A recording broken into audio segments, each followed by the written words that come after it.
capítulo 6, versículo 10. Segundo assunto.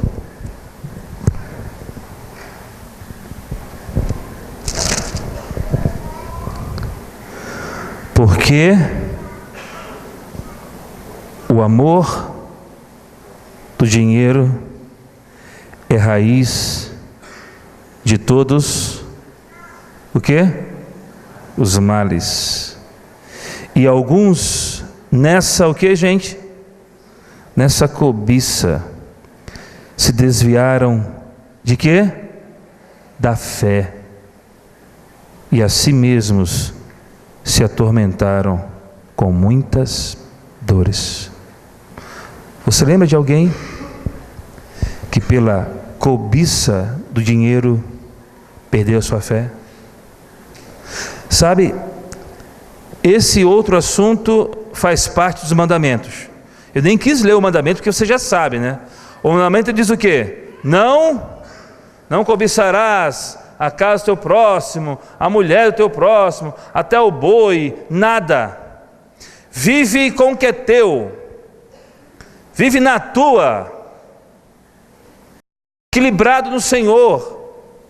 Contentai-vos com o que tendes, diz a palavra. Sai dessa história que só a grama do vizinho é mais verde. Como dizem aqui, fica de boa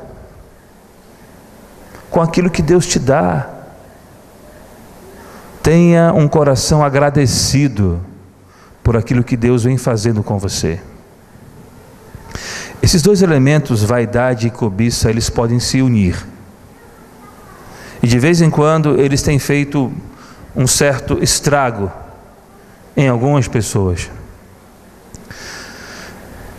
Eu recebi um convite para visitar uma menina no hospital Cajuru, lá em Curitiba, quando eu estava trabalhando lá como pastor.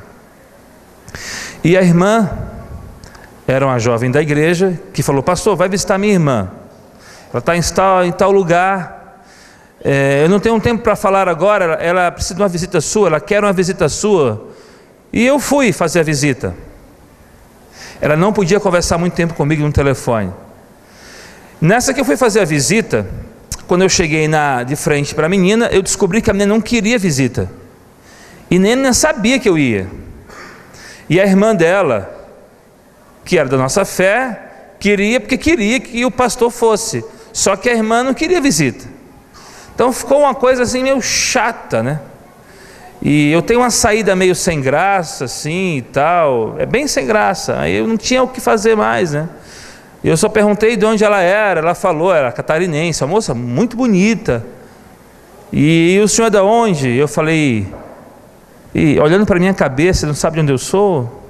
Eu não tinha que falar, sabe? Ela riu um pouquinho. Eu queria descontrair. Eu falei, eu sou nordestino e tal, quase gaúcho, sou do Rio Grande do Norte. E ali brincamos um pouquinho e de repente meio que, sabe, a gente esqueceu aquele mal-estar, porque houve mal-estar. E no final disse assim: não posso sair daqui sem orar com você. Eu ganho por oração, falei para ela. Se eu orar muito, eu vou ganhar muito, tenho que orar muito. Deixa eu orar por você. E ela falou: ora, pode orar. Fui embora.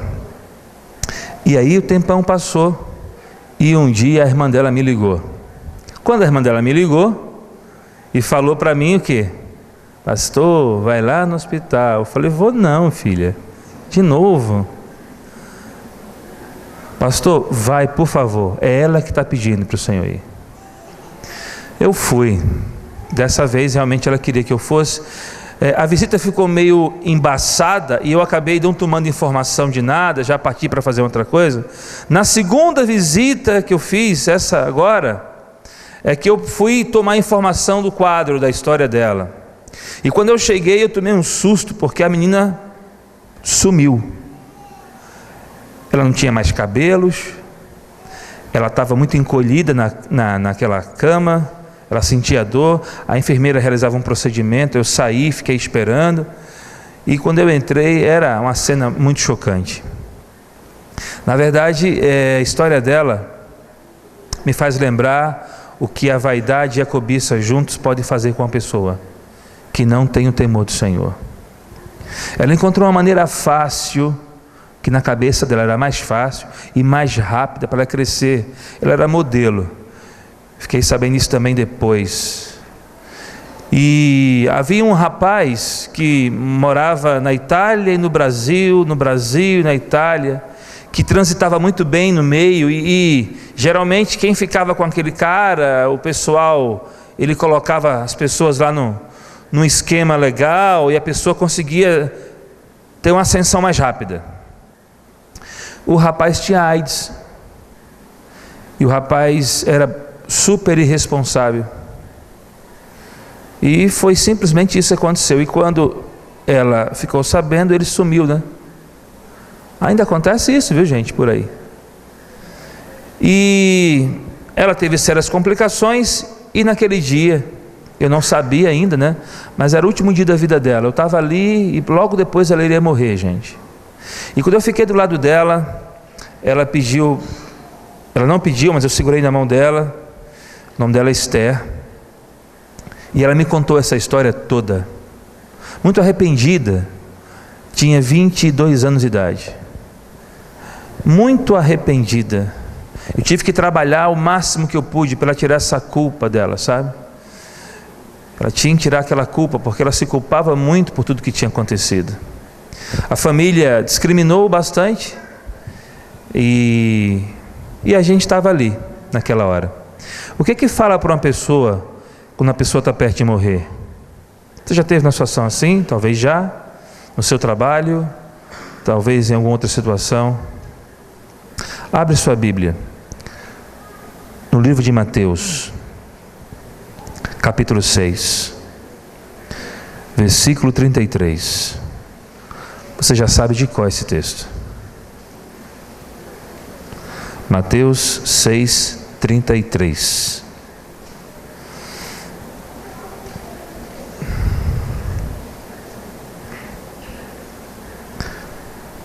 Buscai o quê? Pois como? Em primeiro lugar, o que, gente? O reino de quem, gente? O meu reino? O reino dos meus sonhos? Eu busco em primeiro lugar o reino das minhas, sabe? Dos meus desejos. Em primeiro lugar vem somente os meus projetos. Primeiro eu tenho que me formar realmente. Primeiro realmente eu tenho que conseguir isso. Primeiro realmente eu tenho que conseguir aquilo. Primeiro realmente, o que vem primeiro? O que vem primeiro, gente? É isso mesmo na sua vida? É o reino de Deus que vem primeiro? Quando a Esther entendeu o texto, ela me fez a seguinte pergunta: pastor, mas e quanto o passado? Eu lhe mostrei um outro texto que diz: esquecendo das coisas que para trás ficam, avanço para o alvo.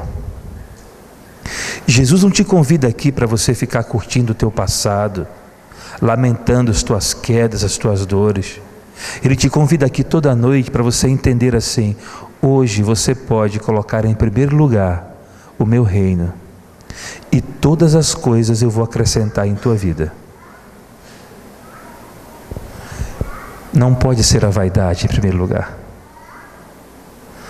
Não pode ser a cobiça dessa loucura que você não para, que está consumindo você, que faz com que de tanto você venha cobiçar isso, você acaba não aceitando você como é, e muito menos o que Deus tem feito por você já há tanto tempo.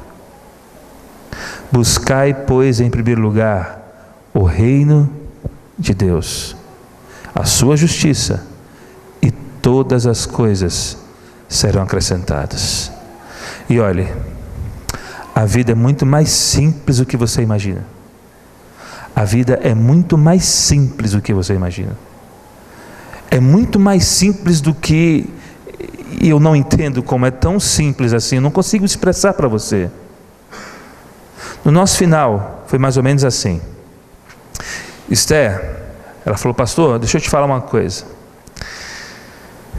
Eu lhe chamei aqui porque eu vou morrer. Eu dei uma bola fora. Eu disse assim: tudo bem, Esther, mas todos nós vamos morrer. Ela disse assim: mas sou eu que vou morrer hoje, pastor. E eu senti que eu não tinha que falar mais nada, tinha que ouvir Esther. E ela foi contando a vida dela, coisas muito particulares. E quando ela me pediu para falar para ela, eu só pedi que ela fizesse um exercício.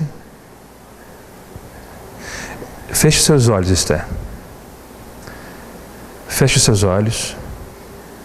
Ela fechou, encolhidinha como ela estava. Eu disse: você lembra do lugar mais lindo que você já viveu? Não que você passou, que você viveu. E ela começou a lembrar. E eu pedi para ela me descrever o lugar. Ela me descreveu a fazenda do pai dela lá em Santa Catarina. Ela me contou como que era. Matão, verde. Tem quem goste muito disso, né? Aquela coisa verde assim, enorme. E eu falei: o que você vê, Esther? Veja coisas boas, Esther. O que você vê de bom? Ela dizia assim: pastor, eu vejo todas as minhas irmãs correndo na minha volta. E o que você vê mais, Esther? Eu queria que ela disse: eu vejo minha mãe de longe com o avental. Enquanto meu pai corta um pneu, minha mãe está abanando o avental e gritando para a gente tomar banho, que ela quer servir o almoço. E eu falei: Esther, o texto que eu coloquei agora para você, você consegue ver esse texto na sua história? Ela disse para mim: pastor, antes do senhor falar, eu quero te dizer que eu já vejo Jesus no mesmo campo que eu estou. Ela falava isso com o olho fechado assim, pensando. E eu falei: e aí? Ela disse assim: eu tenho uma vontade tão grande de correr e me abraçar com ele. Eu disse: então corre. Ela se mexia ali, se apertava, não dava nem para se abraçar. Foi isso. Enquanto ela tinha esse encontro íntimo, pessoal com Deus, eu falei: Esther, só tem nós dois aqui. Você aceita Jesus Cristo como seu Salvador, mesmo não podendo ser batizada, mas você aceita Jesus. E você quer fazer parte de uma família enorme, de pessoas que amam a Cristo e querem viver por Ele. Sabe o que ela me perguntou na hora? Olha como o inimigo é, na última hora. Mas, não foi falar o mas, eu interrompi. Mas não tem mas. Esquecendo das coisas que ficam para trás. É daqui em diante, Esther. De agora em diante. Ela me cortou, foi muito firme. Disse: pastor, avisa para minha irmã que eu pertenço à mesma fé dela, sem nunca ter ido para a igreja dela, mas avise para minha irmã que eu aceito a Jesus como meu Salvador. Talvez a vaidade não lhe tire desse caminho, talvez a cobiça não lhe tire desse caminho, mas o inimigo certamente usa alguma arma para impedir você de ter um encontro maravilhoso com Jesus um dia.